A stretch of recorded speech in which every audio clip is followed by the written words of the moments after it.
శ్రీనివాసరావు గారి గురించి మనం చేసిన వీడియో చూశారు కదా. ఇది అంటే ఆ 7 నిమిషాల్లో 8 నిమిషాల్లో మనం కవర్ చేసేది ఆయన గురించి చాలా తక్కువ. ఇది ఇంకొక వీడియో ఏంటంటే అసలు వర్సటైల్ యాక్టర్, విలక్షణ నటుడు అనే ఒక పదానికి పర్యాయ పదంగా కోట శ్రీనివాసరావు అని రాసుకోవాల్సి రావచ్చు.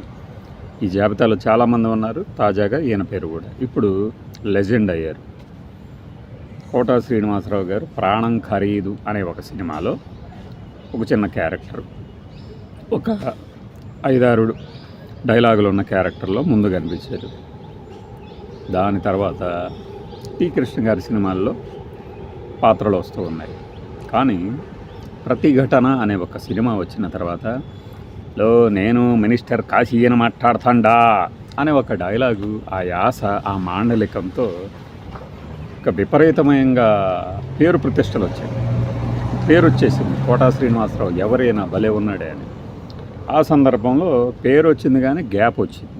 ఆ గ్యాప్లోనే కృష్ణ గారు ఈ మండలాధీశుడికి కానీ ఆ తర్వాత సినిమాలకు కానీ తీసుకున్నారు. ఇది మనం ముందు వీడియోలో చెప్పుకున్నాం. ఆ తర్వాత ఏమైంది, కొన్ని రోజులు ఈ పాత్రలే చేస్తున్నాడేంటి, ఇదంతా స్వయంగా ఆయన కూడా చెప్పారు. ఇంకే పాత్రలు చేయరా అనుకుంటున్న టైంలో టి కృష్ణ గారితో చేసిన సినిమాలు, అలానే రెగ్యులర్గా మామూలు సినిమాలు.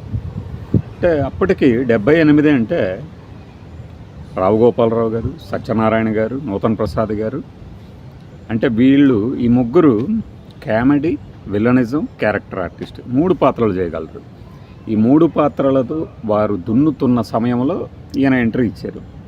78 నుంచి 85, 83 వరకు ఇలా చిన్న చితక పాత్రలతో నెట్టుకొస్తున్న కోటా శ్రీనివాసరావు గారికి ప్రతిఘటన ఒక బ్రేక్ ఇస్తే, ఆ తర్వాత బ్రేకులు తర్వాత సినిమాలు.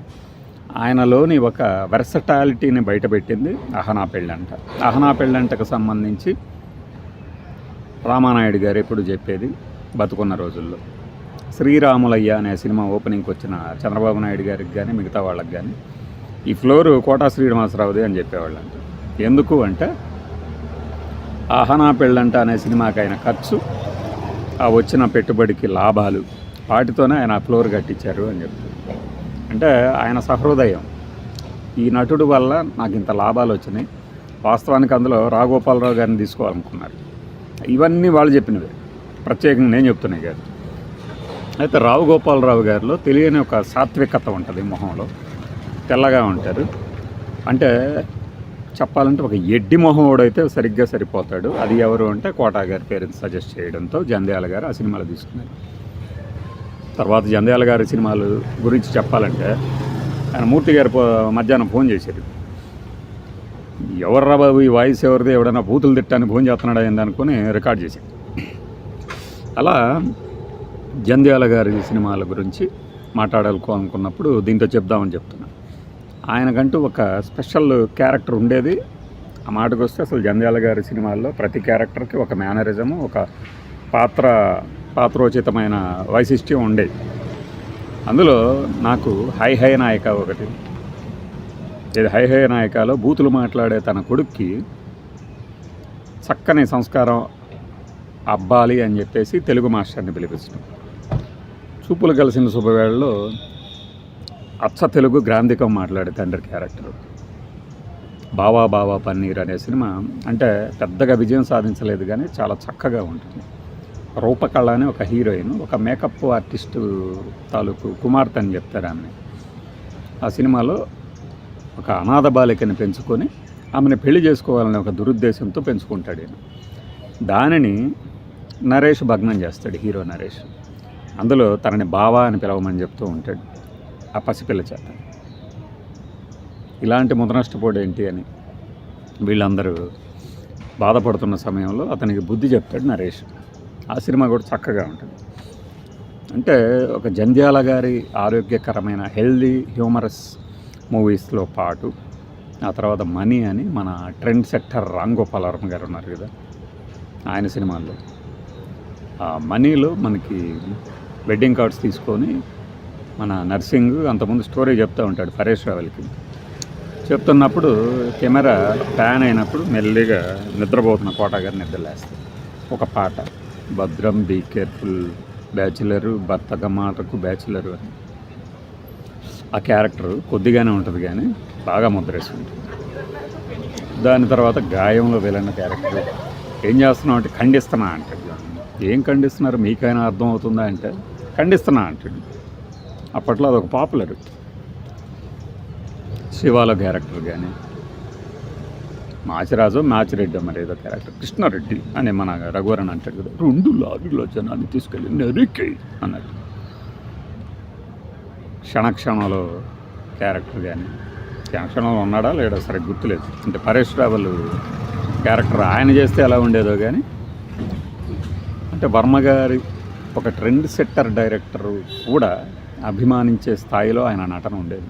సర్కారు సినిమానే తీసుకుంటే అమితాబ్ బచ్చన్ గారి సెట్స్ మీద చూసి భలే చేశారు ఈయన అన్నారంటే, పద్మశ్రీ అవార్డు తీసుకోవడానికి వెళ్ళినప్పుడు పక్కన వాళ్ళకి పరిచయం చేశారట ఈయన కోట గారు. అంటే తెలుగులో నేను ఎప్పుడు చెప్తుంటానే అని అభిషేక్ బచ్చన్ గారు.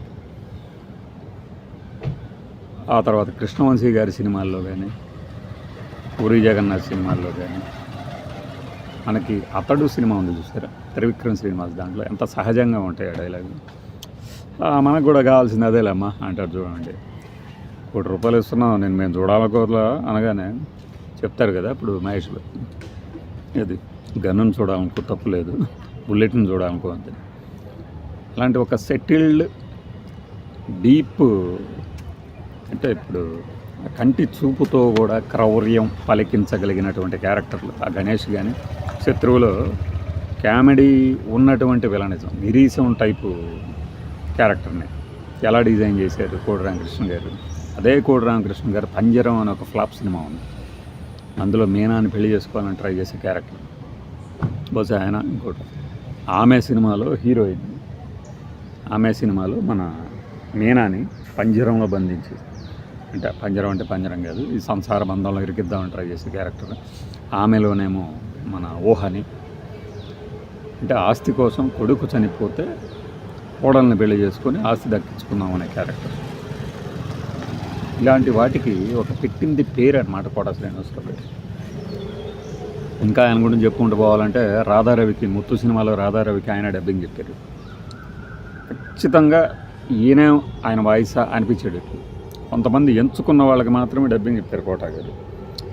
మన శర్మ గారు చెప్పినట్టు మరి ఆయనకి ఎస్బీఐలో జాబ్ చేసుకునే ఆయన నాటకాలు సినిమాల పిచ్చితో బయటికి వెళ్ళిన తర్వాత లేదు వాళ్ళు డిస్మిస్ చేయడంతోనే వెళ్ళారు అంటారు. అలాంటప్పుడు ఇది లిఖితం, life take it the life as it comes అని చెప్పి సేరో షర్ట్లకు ఒక యాడ్ ఉండేది, ఇప్పుడు ఉన్నాయో లేవో మరి. ఇంకొక కాప్షన్, కార్పొరేట్ రంగంలో చాలా కాప్షన్లు ఉంటాయి కదా క్యాచీగా, take the world in your stride అని.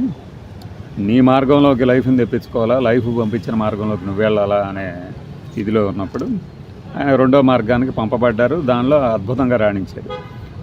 ఫేస్బుక్లో ఇందాక ఒక పోస్ట్ చూసినప్పుడు ఎవరో శ్రీదేవి గారట పెట్టారు, ఆమె కొడుకు చనిపోయారు, కొడుకు చనిపోయినా ఆమె కూడా మరణాన్ని కోరుకుంటా, అయితే పిల్లల కోసం మేము బతుకున్నామన్న కోణంలో ఏదో కవిత రాశారు. కోటా శ్రీనివాసరావు గారు కూడా తన కొడుకు యాక్సిడెంట్లో చనిపోయిన తర్వాత చాలా చితికిపోయారు. ఎక్కువ సినిమాల్లో సావు సన్నివేశాలు వచ్చినా కూడా తట్టుకోలేకపోయేవాళ్ళు. అట్లానే కొడుకు ఏదో సినిమాలో చనిపోయినటువంటి క్యారెక్టర్ చేస్తానంటే వద్దన్నారు అని. అంటే ఇది బహుశా తండ్రులు అందరి బాధ కావచ్చు. ఇప్పుడు బాబుమోహన్ గారి కొడుకు కూడా అలానే చనిపోయారు కదా యాక్సిడెంట్లో. ఇంకా ముఖ్యంగా ఏంటంటే గొల్లపూడి మారుతిరావు గారు ఎందుకు సినిమాలకి దూరం అయ్యారు ఎక్కువగా అంటే ఇదే చెప్పారు ఆయన చనిపోయే ముందు. ఆ మీద జాలి చూపిస్తున్నారు అందరూ, అందుచేత నేను సినిమాలను తగ్గించుకున్నాను, వాళ్ళు రావడం తగ్గిపోయిందని. ఆ కోణంలో ఆలోచించినప్పుడు అంటే చేతికి అంది వచ్చిన అని చెప్తుంటారు కదా, కొడుకులు చనిపోయినప్పుడు లేదంటే ఇంట్లో ఎవరైనా చనిపోయినప్పుడు చాలా బాధ ఉంటుంది అంటారు. అది కూడా ఆయనలో కనిపించి ఉండవచ్చు. ఏదేమైనా సరే ఇక బాబుమోహన్, బ్రహ్మానందం, కోట గారి కాంబినేషన్ గురించి అయితే కనీసం ఒక 70-80 సినిమాలు ఉండి ఉంటాయి. అలాంటివి ఇట్రారా అని చెప్పడము లేదు. సాటి మనోడు అంటాడు కదా బాబుమోహన్ గారు, అన్న సాటి ముష్టోడుగా చెప్తున్నాను ఇది అదేనన్న అంటాడు. ఏంద్రా అంటే కుష్టనా కుష్టు అని చెప్పడం, అంటే విపరీతంగా ఒక క్లాసు ప్రేక్షకులు విపరీతంగా ఒక సెక్షన్ ఆఫ్ పీపుల్ ఎంజాయ్ చేశారు ఆ కామెడీని. మోటు కామెడీ, వెగట పుట్టించే కామెడీ, మొరటి కామెడీ అని అనుకున్నా కూడా. అలాంటి ఒక కాంబినేషన్లోంచి కోట బాబుమోహనం, కోట బ్రహ్మానందం, ఈ ముగ్గురు వీళ్ళలోంచి ఒకళ్ళు వెళ్ళిపోయారు అంటే ఆ ఇద్దరికి ఎలా ఉంటుంది అనేది వీడియోలో ఈ టీవీల ముందు వాళ్ళు చూపించారు, ఎలా బాధపడ్డారు అనేది. ఇంకా కోట గారి గురించి చెప్పాలంటే ప్రతి హీరోతో కూడా ఆయనకు అనుబంధం ఉంది సినిమాల పరంగా. నిజంగా అనుబంధం ఉందా లేదా తెలియదు కానీ, అయితే కృష్ణ గారికి సంబంధించి చూసింది ఏంటంటే ఆ దూకుడు ఫంక్షన్లో వెళ్తూ కృష్ణ గారిని చూసి విష్ చేసి మహేష్ బాబు గారి బొగ్గకి వెళ్ళటం. అంటే అంత చనువు ఆత్మీయత ఉంటుందా అందరి మధ్య? లేదు, అది కూడా సినిమాటిక్గానే చూపించారా అనేది మనమైతే ఎంచలేం. కానీ ఒక ఆత్మీయత, ఒక తెలుగుదనం, తెలుగు మాటలు మాట్లాడతారు కదా ఆయన ఎక్కువ. ఆ సందర్భంగానే ఏదో ఆ కృష్ణవంశీతో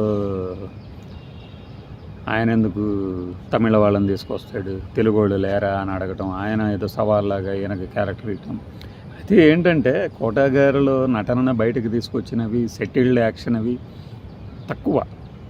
ఆయన 750 సినిమాలు చేశారు అన్నారు కానీ అందులో మీరు వేళ్ల మీద లెక్క పెట్టవచ్చు. మంచి సినిమాలు ఇవి, కోటానే చేయాలి, కోటానే చేశాడు అంటే. అంత మాత్రం చేత చెత్త సినిమాల్లో కూడా ఇది చెత్త నటన అని అనలేము, కానీ తన మార్కెట్ ఖచ్చితంగా ఉండేది. చెప్పడం మర్చిపోయింది ఏమిటి అంటే, ఈయన పౌరాణిక పాత్రలు కూడా చేశారు.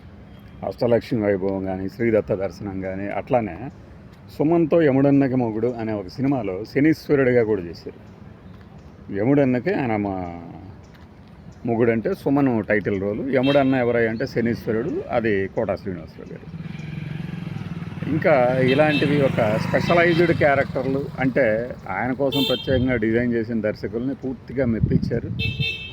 ఈయన్ని తీసుకున్నారు అంటే ఎస్, కోటా గారిని తీసుకున్నందుకు మేము బాధపడలేదు అనే సన్నివేశాలు ఎక్కువ ఉంటాయి మీకు. కొద్దిగా అతిగా ఉన్నా కూడా తన మార్క్ మాత్రం ఖచ్చితంగా ఉంది. కొన్ని సినిమాల్లో కోటా ఉన్నాడు అంటే విలనే, కొన్ని సినిమాల్లో కోటా ఉన్నాడు అంటే క్యారెక్టర్ ఆర్టిస్ట్గా ఆయనకి ఎక్కువ పాత్రలు ఇచ్చిందైతే తక్కువే అని చెప్పాలి. ఒక తండ్రి పాత్రలు కానీ ఎక్కువ ఆయనలోని విలనిజాన్ని, ఈ మనకి కన్నింగ్ నేచర్ ఉన్నటువంటి అంటే పెద్ద విలన్ పక్కన ఉండే చిన్న విలన్ టైప్ క్యారెక్టర్లు. ఇప్పుడు అబ్బాయి గారిలో జయచిత్ర గారి పక్కన ఉండే తమ్ముడి క్యారెక్టరు, అల్లరల్లుల్లో వాణిశ్రీ పక్కన ఉండి నాగార్జునని గిల్లే క్యారెక్టర్, ఇట్లాంటివి ఎక్కువ ఉన్నాయి. ప్రతి హీరోతో చేశారు, 5-6 తరాల హీరోలతో చేశారు. ఇది కోటా గారికి మనం ఇచ్చే వీడియోని ఇవ్వాలి అనుకోండి. బాయ్.